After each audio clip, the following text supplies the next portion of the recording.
Hey guys, I'm going to show you how to replace a alternator belt on a 2004 Dodge Neon Srt4 or just a normal Dodge Neon 2nd gen. First thing you're going to want to do is jack up the car on the passenger side, and then you're going to want to use the jack stand. Next, what we'll have to do is you're going to have to pull the normal serpentine belt for everything else. So we'll get to that next. Now we're underneath the car. You're going to see the wrenches on the idler pulley right there. Maybe. There you go. And so that should be a 14 mil.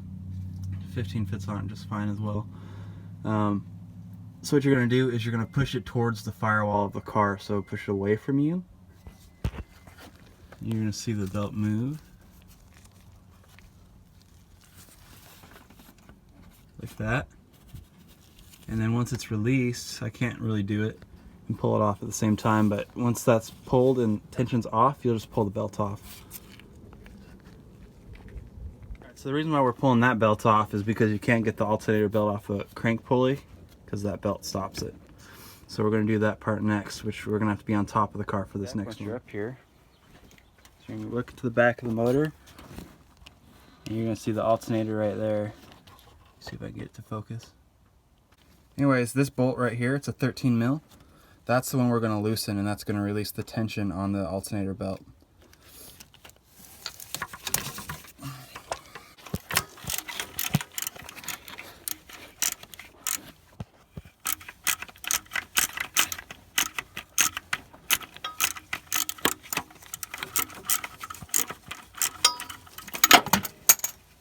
Alright, so let me pull that out a little bit. Alright, so the next thing you have to do is you have to loosen this ground, because that helps move the alternator back, and that is a 15 mil. You have to loosen this bolt up here. Let me get a better view of it. That guy. And then you want to leave it loose until you get the new belt back on, and then you're going to want to tighten it back up once you get the belt on.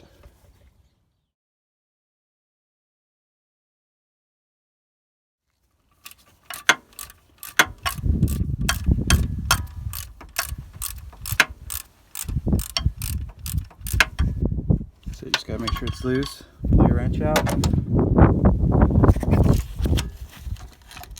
Now you can see, now you can just push the alternator in.